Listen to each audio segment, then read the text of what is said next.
दोस्तों, हमारे जीवन में कई बार ऐसा होता है जब हमारे पास सब कुछ होते हुए भी हमें खुशी नहीं मिलता, जबकि कुछ लोगों के पास कुछ भी नहीं होते हुए भी सदा खुश और आनंदित रहते हैं। यह हमें सोचने पर मजबूर करता है कि आखिर सुख और दुख का वास्तविक कारण क्या है।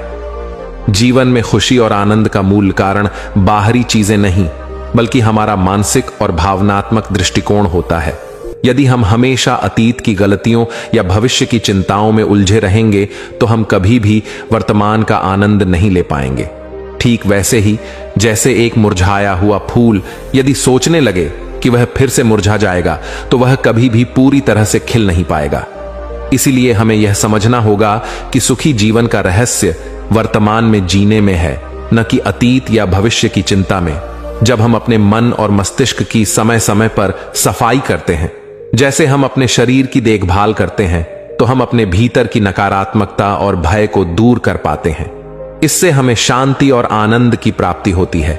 जो लोग सब कुछ हासिल करने के बाद भी दुखी रहते हैं, वे इसीलिए कि उन्हें इस बात का एहसास हो जाता है कि उन्होंने बाहरी चीजों के पीछे दौड़ते हुए अपने मन की शांति खो दी है। दूसरी ओर जिनके पास कुछ भी नहीं है, उनके पास एक आशा और लक्ष्य होता है जो उन्हें जीवन में आगे बढ़ने की ऊर्जा देता है। इसलिए हमें अपने जीवन में इस तथ्य को स्वीकार करना होगा कि वास्तविक खुशी और संतोष किसी बाहरी उपलब्धि में नहीं, बल्कि अपने मन की गहराइयों में है। आइए हम सभी अपने जीवन को इस समझ के साथ जिएं कि जीवन का अंतिम चरण तो मृत्यु ही है, लेकिन उसके पहले हमें अपने मन की शांति और संतोष के साथ जीने की कोशिश करनी चाहिए। एक बार एक गुरु और एक शिष्य एक सुनसान जंगल से गुजर रहे थे। तभी शिष्य अपने गुरु से एक सवाल करता है कि गुरुजी, ऐसा क्यों होता है कि कुछ लोगों के पास कुछ भी नहीं होता, लेकिन फिर भी वह सुखी रहते हैं और आनंद में रहते हैं, और कुछ लोगों के पास सब कुछ होते हुए भी उदासी उनके चेहरे पर साफ दिखाई देती है। गुरु ने एक मुरझाए हुए फूल की तरफ इशारा करते हुए अपने शिष्य से कहा कि यह सोचने और समझने की बात है। अगर यह फूल यह सोचेगा कि मैं कल मुरझा गया, या फिर यह सोचेगा कि मैं भविष्य में फिर से मुरझा जाऊंगा, तो यह कभी भी खुलकर पूरी तरीके से खिल नहीं पाएगा। अपने सुंदर स्वरूप में यह कभी भी वापस नहीं आ पाएगा और अपनी खुशबू इस प्रकृति में कभी भी बिखेर नहीं पाएगा। इसी प्रकार इंसान अपने अतीत की यादों में खोया रहता है, या फिर अपने भविष्य की चिंता करता रहता है, भविष्य के दुखों के बारे में सोचता रहता है, या भूत में जो उसके साथ बुरी घटनाएं घटित हुई हैं, वह उन्हीं के बारे में सोच सोच करके वह अपने भविष्य के लिए चिंतित होता रहता है। तो ऐसा मनुष्य जीवन में कभी भी सुख अनुभव नहीं कर सकता।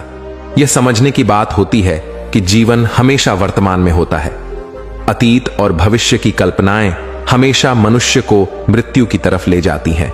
इसलिए यह जरूरी हो जाता है कि जिस प्रकार हम अपने शरीर की देखभाल करते हैं, उसे बीमारियों से दूर रखने के लिए उसके अंदर से गंदगी भी साफ करते रहते हैं। ठीक उसी प्रकार समय समय पर हमें अपने मन और मस्तिष्क की भी गंदगी को साफ करते रहना चाहिए, उसकी धुलाई करते रहना चाहिए।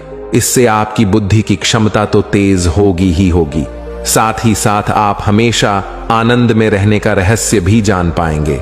शिष्य ने सवाल किया कि गुरुदेव, इससे पहले कि हम मन और मस्तिष्क पर चर्चा शुरू करें, इससे पहले मैं यह जानना चाहता हूं कि जिन लोगों के पास सब कुछ होता है वह दुखी क्यों रहते हैं, और जिन लोगों के पास कुछ भी नहीं होता है वे अक्सर आनंद में क्यों होते हैं।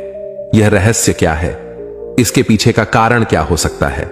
गुरु ने उत्तर दिया कि कुछ लोग जीवन में जब सब कुछ हासिल कर लेते हैं और सब कुछ हासिल कर लेने के बाद उन्हें सब चीजों की व्यर्थ का पता चल जाता है, ऐसे लोगों को अक्सर यह एहसास जकड़ लेता है कि मैंने जीवन में कुछ भी पाया, जो कुछ भी किया उससे भले ही मैंने सुख सुविधाएं हासिल कर ली हो, लेकिन मन की शांति अभी भी बहुत दूर है और अधूरी भी है, उस तक मैं पहुंच नहीं पाता।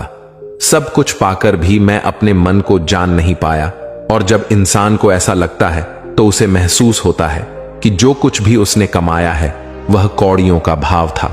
उसने अपना जीवन बेकार की चीजों में यूं ही व्यर्थ कर दिया। और वहीं पर जिस इंसान के पास जीवन में कुछ भी नहीं होता, उसके पास एक उम्मीद होती है, सब कुछ पाने की लालसा रखता है, और वही लालसा, वही इच्छा उसको जीवन में खुश रखती है, आगे बढ़ाती है और ऊर्जा से वह हमेशा भरा रहता है। गुरु ने अपने हाथ से एक सूखे पेड़ की तरफ इशारा करते हुए कहा कि शिष्य, कभी तो यह पेड़ भी हरा भरा रहा होगा, फलों से लदा हुआ रहा होगा, अनेक प्रकार के पक्षी और जानवर इस पर आराम करते होंगे, इसके फलों को खाते होंगे। इस समय इस पेड़ को भी पता नहीं होगा कि एक दिन यह सूख जाएगा और उसकी हालत इतनी बदतर हो जाएगी कि यह किसी को छांव तक नहीं दे पाए, उसके ऊपर पत्ते तक नहीं रह जाएंगे। उसी प्रकार मनुष्य अपने जीवन की दौड़ में यह भूल जाता है कि जिस दौड़ में वह सबसे आगे निकलने की कोशिश कर रहा है, उसका अंतिम चरण तो मृत्यु ही है। काश वह कभी इस दौर से अलग हटकर यह देख पाए कि इसका अंतिम चरण उसे कहां तक पहुंचाएगा। जिस दौड़ को वह सबसे आगे निकलकर जीतने के ख्वाब देख रहा है, उसका वास्तव में अंतिम चरण मृत्यु ही है। काश वह कभी जीवन में भी हो जाता है कि उन घटनाओं को हम किसी भी तरह अपने मन की दौड़ में ठहराकर यह देख पाए कि उसका चरण क्या है और उसका परिणाम क्या होने वाला है। वह तो बहुत कुछ इकट्ठा करने में लगा हुआ है, एक दिन वह सब यहीं का यही रह जाएगा। इकट्ठा करते करते एक दिन उसका शरीर मृत्यु को प्राप्त हो जाएगा और फिर उसका शरीर आग में जलकर राख हो जाएगा, लेकिन उसके द्वारा बनाई हुई चीज सब यहीं की यहीं पड़ी रह जाएगी। लेकिन इंसान चीजों को इकट्ठा करते करते अपनी जिंदगी को जीना भूल जाता है। वह कभी ठीक से खुलकर हंस भी नहीं पाता, बस इकट्ठा करने में लगा रहता है और इकट्ठा करते करते वह अपने सब सुख, चयन, खुशी सब कुछ खो देता है। ऐसा भी हो सकता है कि वह ऐसे कार्यों की तरफ आगे बढ़ सकता है जो उसके जीवन में आनंद पैदा करता हो, जो उसके जीवन को एक नई दिशा दे। गुरु ने कहा कि एक योगी ही होता है जो जीवन की दौड़ में ठहर जाता है, जो यह समझ लेता है कि जीवन का अंतिम चरण तो मृत्यु ही है। इसीलिए वह जीवन में सुख सुविधाएं हासिल करने की बजाय खुद के मन और मस्तिष्क को एक नए आनंद की तरफ ले जाने का प्रयास शुरू कर देता है। शिष्य ने सवाल किया कि गुरुदेव, क्या एक गृहस्थ जीवन में जीने वाला मनुष्य उस आनंद की प्राप्ति नहीं कर सकता? और अगर कर सकता है तो किस प्रकार शुरुआत उसे करनी चाहिए? गुरु ने कहा कि बिल्कुल कर सकता है। गुरु ने उत्तेजित होकर उत्तर दिया कि अगर सभी मनुष्य उस आनंद की प्राप्ति के लिए योगी बनने का निश्चय कर ले तो इससे तो प्रकृति का चलन ही रुक जाएगा, उसकी जो व्यवस्था है वह बिगड़ने लगेगी। एक सच्चा योगी अपने जीवन में खोज करता है और खोज करने के बाद वह गृहस्थ जीवन में किस प्रकार आनंद को प्राप्त किया जा सकता है वह तरीके सभी को बताता है, ताकि मनुष्य अपने गृहस्थ जीवन का पालन करते हुए उस आनंद की प्राप्ति भी कर सके। गुरु ने उस युवक को संबोधित करते हुए उत्तर दिया कि मैंने अपने जीवन में जो खोज की है उसके अनुसार मनुष्य को समय समय पर अपने मन और मस्तिष्क की सफाई करते रहना चाहिए। मनुष्य अपने शरीर पर तो ध्यान दे देता है, लेकिन अपने मन और मस्तिष्क को वह भूल जाता है, उस पर कभी वह ध्यान ही नहीं देता और उसी वजह से मन और मस्तिष्क उसके बूढ़े होते चले जाते हैं। उसमें जवानी रह ही नहीं जाती और जब उनमें जवानी नहीं रह जाती तो वे नयापन और ताजगी नहीं रह जाती, जिसकी वजह से एक इंसान उदासी से भर जाता है। मन और मस्तिष्क की गंदगी क्या होती है, पहले मैं तुम्हें यह बताता हूं। हर मनुष्य के जीवन में कुछ ऐसी घटनाएं घटती हैं जिनका उसके मन और मस्तिष्क पर बहुत ही गहरा असर डालती है। वह जीवन पर्यंत उन घटनाओं को भुला भी नहीं पाता और वही घटनाएं उसके मन में पूरी तरह से पक्की बैठ जाती हैं, जो उसके मन में गांठ बना लेती है और भविष्य में जब भी वह कोई काम करता है तो यह घटनाएं उसको प्रभावित करती हैं। उसके विचारों को, उसके निर्णय को पूरी तरह से यह घटनाएं बदल कर रख देती हैं। ऐसे मनुष्य की दृष्टि भी भ्रमित हो जाती है, वह सत्य स्वरूप को देख ही नहीं पाता। वह उन चीजों को उन घटनाओं से जोड़कर भ्रमित तरीके से देखता रहता है। उदाहरण के लिए, अगर किसी बुरी आंखें वाले आदमी ने आपको धोखा दे दिया है तो आप जीवन में बुरी आंखें वाले आदमी को हमेशा धोखेबाज ही समझते रहेंगे। उस पर कभी पूर्ण रूप से आप विश्वास ही नहीं कर पाएंगे। लेकिन समझने की बात यह होती है कि जिस इंसान ने आपको धोखा दिया है वह धोखा आपको बुरी आंखों से नहीं मिला, वह इंसान के स्वभाव से मिला है।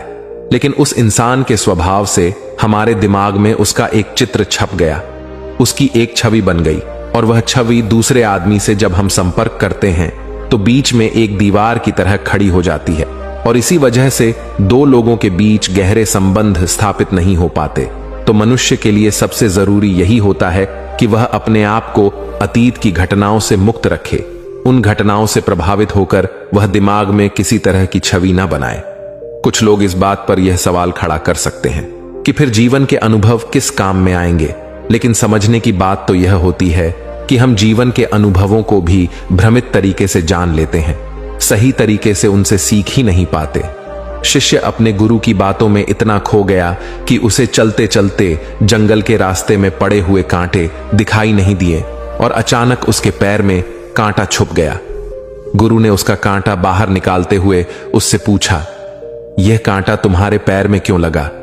इसके पीछे तुम किसे जिम्मेदार मानते हो? गुरु ने कहा कि तुम मुझे भी जिम्मेदार मान सकते हो, क्योंकि मैं तुम्हें यह बातें सुना रहा था। या तुम खुद को भी जिम्मेदार मान सकते हो कि तुम मेरी बातों में इतना खो गए कि तुम्हारा रास्ते पर से ध्यान ही नहीं रहा। या तुम इन पेड़ों को भी जिम्मेदार मान सकते हो जिन्होंने यह कांटे इस रास्ते पर बिछा दिए। तभी शिष्य ने उत्तर दिया कि गुरुदेव, इसमें मैं खुद को ही जिम्मेदार मानता हूं, क्योंकि आप तो अपना काम कर रहे थे और इस पेड़ ने भी अपना काम किया, पर मैं अपना काम होशपूर्वक नहीं कर पाया। अगर मैं चलते समय ध्यान लगाए रहता, अगर मैं आपकी बातों में पूरी तरह से नहीं खो जाता, तो मुझे यह कांटा कभी नहीं लगता। इसमें पूरी तरह से ही मेरी गलती है। गुरु ने शाबाशी से अपने शिष्य के पीठ को थपथपाया और आगे कहा कि जो घटनाएं हमारे मन को प्रभावित करती हैं, जरूर उसे बाहर निकाल दें। और उसके लिए सबसे सरल तरीका है कि अपनी भावनाओं को व्यक्त करना सीखो। उसे अपने दिल में, अपने मस्तिष्क में बैठाकर मत रखो। जब तुम किसी दूसरे मनुष्य के सामने अपनी भावनाओं को व्यक्त कर देते हो, तो तुम्हारे मन का बोझ हल्का हो जाता है। कुछ लोगों का स्वभाव ऐसा होता है कि वह अपने मन की बात किसी को नहीं बताते। ऐसे लोग अक्सर अंदर ही अंदर दुखी होते रहते हैं, लेकिन वह अपने मन की बात किसी दूसरे आदमी को कभी नहीं बताते। उसके कुछ उल्टे ऐसे लोग भी होते हैं जो अपने मन में किसी भी बात को रख नहीं पाते। उनके साथ कुछ भी अच्छा या बुरा होता है, वह अपने मन की बात, अपने भावनाओं की बात दूसरों के सामने व्यक्त कर देते हैं। और तुमने खुद महसूस किया होगा कि जो लोग अपने मन की भावनाओं को व्यक्त कर देते हैं, वह जीवन में ज्यादा आनंदित रहते हैं। कभी भी प्राकृतिक रूप से आए हुए भावनाओं को नहीं रोकना चाहिए। यह हमें किसी भी भावना को दबाना नहीं चाहिए। अगर हम किसी भी भावना को रोकने की कोशिश करते हैं, तो वे हमें अंदर ही अंदर खाने लग जाती हैं। गुरु ने आगे कहा कि शिष्य, अगर तुम्हारा मन किसी बुरी घटना पर रोने को हो रहा है, तो चीख चीख कर रो लो, अपने आप को रोको मत। उस भावना को पूरी तरह से बाहर आने दो। अगर किसी दूसरी घटना पर तुम्हारा मन खुश होने का, आनंदित होने का हो रहा है, तो पूरी तरह से नाचो गाओ, जिससे कि तुम उस भावना को बाहर निकाल सको। और जब वे भावनाएं अपनी पूरी गति के साथ बाहर आ जाती है, तो तुम्हारा मन उन घटनाओं को पीछे छोड़ देता है, अर्थात तुम्हारा मन धीरे धीरे हल्का होने लगता है। गुरु ने शिष्य को समझाते हुए बताया कि जिस प्रकार तेज रफ्तार से चलता हुआ पानी अपने वेग से आने वाली सभी बाधाओं को तोड़ देता है, और अगर हम अपनी भावनाओं को बहने दिए, तो वह उन सभी बाधाओं को तोड़ देगा। और उस बात को तोड़ने के बाद उसका कचरा उसके मन से निकल जाएगा और उसका दूषित मन भी साफ हो जाएगा। उसके अंदर की गंदगी भी दूर हो जाएगी। अक्सर मनुष्य अपने मन में किसी घटना को दबाकर इसलिए रखता है कि वह सोचता है कि अगर सामने वाले को इस घटना के बारे में पता चल जाएगा तो वह क्या सोचेगा। इसी विचार से वह अंदर ही अंदर खुद दुखी होता रहता है और अपनी भावनाओं को दबाता रहता है, लेकिन सामने वाले को वह कुछ भी नहीं बताता। लेकिन अगर वह हिम्मत करके शुरुआत कर सकता है, अपने अंदर की बात अपने किसी करीबी मित्र को बता दे, तो उसका पूरा जीवन परिवर्तित हो सकता है। उसका जीवन सुखमय बन सकता है। एक बार अगर उसके दिमाग में यह आदत बन गई, तो जीवन भर अपनी भावनाओं को दूसरों के सामने व्यक्त करने से कभी नहीं हिचकचाएगा। हम अपने जीवन में इस आदत को 21 दिनों में पैदा कर सकते हैं। 21 दिनों तक अगर सही तरीके से हम अभ्यास करें, तो हमारा दिमाग पूरी तरह से भावनाओं से मुक्त हो सकता है। यह 21 दिनों का अभ्यास इस प्रकार है। 21 दिनों तक सबसे पहली बात जो आपको याद रखनी है कि अपने मन में किसी भी बात को दबाकर नहीं रखना है। अगर हम किसी मनुष्य के बारे में अच्छा सोचते हैं तो हम उसे करें, अगर बुरा भी सोचते हैं तो भी उसे व्यक्त करें। परिणाम भूल जाए। परिणाम क्या होंगे, सिर्फ अपने दिमाग की धुलाई करने पर विश्वास रखें। इससे आपके दिमाग में एक अद्भुत साहस पैदा होगा। गुरु ने आगे कहा कि शिष्य, जब आप किसी मनुष्य के बारे में वह सब बता पाएंगे जो आप उसके बारे में सोचते हैं, तो आप खुद सोचिए कि आपका खुद के ऊपर कितना विश्वास बढ़ जाएगा। आपके मन के सारे दोष खत्म हो जाएंगे। हो सकता है कि इसमें आपको चुनौतियों का सामना करना पड़े, लेकिन जहां चुनौतियां नहीं होती हैं, वहीं कुछ अभ्यास भी नहीं होता है। अभ्यास हमेशा चुनौतियों से भरा होना चाहिए। इससे आप सत्य वचन बोलने का अभ्यास भी कर पाएंगे। अक्सर हम दूसरों को प्रभावित करने के लिए वह सब बोलते रहते हैं जो उन्हें अच्छा लगता हो, लेकिन वह नहीं बोलते जो हम उनके बारे में सचमुच सोचते हैं। और यही हमारी सबसे बड़ी भूल हो जाती है, जिससे हमारा पूरा अस्तित्व झूठा बनकर रह जाता है। और अपनी भावनाओं को व्यक्त करते समय यह भी जरूर ध्यान रखें कि आपके अंदर जो भावनाएं उस इंसान के प्रति उठ रही हैं, उसके पीछे का मूलभूत कारण क्या है। उदाहरण के लिए, जब एक नौकर अपने मालिक के लिए कोई काम करता है और वह काम अच्छे से नहीं कर पाता है, तो मालिक उसे डांट फटकार देता है, जिससे उसके अंदर उसके प्रति क्रोध की भावनाएं उठने लगती हैं। लेकिन समझने की बात यह होती है कि मालिक तो आपको कहेगा ही, वह तो डांटेगा ही। अगर आप अच्छे से काम नहीं करेंगे, अगर आप काम अच्छे से कर रहे हैं और फिर भी आपका मालिक आपके साथ उचित व्यवहार नहीं कर रहा है, तो आप खुलकर अपने मालिक को अपनी भावनाएं व्यक्त कर सकते हैं, बिना यह सोचे कि इसका परिणाम क्या होगा। अगर आप इस भावना को उठाएंगे नहीं, तो आप अपनी नजरों में खुद ही नीचे गिरने लग जाएंगे। आपका आत्मविश्वास बिल्कुल खत्म हो जाएगा। दूसरा अभ्यास जो तुम्हें 21 दिनों तक करना है, वह यह है कि जो भी घटनाएं तुम्हारे साथ घटित होती हैं, कम से कम आपके जीवन में एक ऐसा इंसान होना चाहिए जिसके सामने तुम अपने दिल की बात रख सकते हो। चाहे अच्छी बात हो, चाहे बुरी बात हो, वह सब बातें तुम बिना कुछ सोचे विचारे, बिना कुछ डर से कि वह इंसान तुम्हारे बारे में क्या सोचेगा, तुम उस इंसान को अपनी सारी बातें बता सको और वह इंसान तुम्हारी सारी बातें सुनने के बाद तुम्हारे लिए कोई छवि पैदा ना करे। ऐसे इंसान अपने जीवन में खोजो और उनके सामने अपनी सारी भावनाएं व्यक्त करने की कोशिश करो।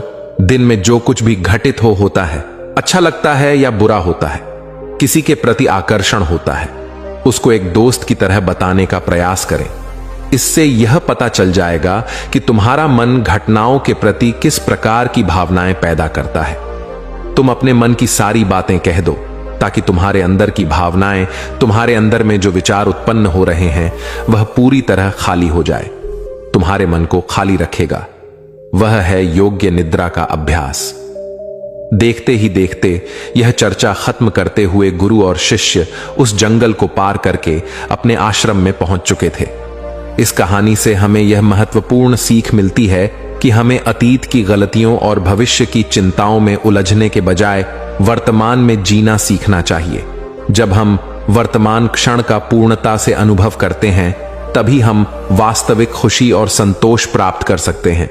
जिस तरह हम अपने शरीर की सफाई करते हैं, वैसे ही समय समय पर अपने मन और मस्तिष्क की सफाई करना भी जरूरी है। इससे हम अपने भीतर की नकारात्मकता और तनाव को दूर कर पाते हैं और एक स्वस्थ मानसिक स्थिति में रहते हैं। अपनी भावनाओं को दबाकर रखने के बजाय उन्हें व्यक्त करना सीखना चाहिए।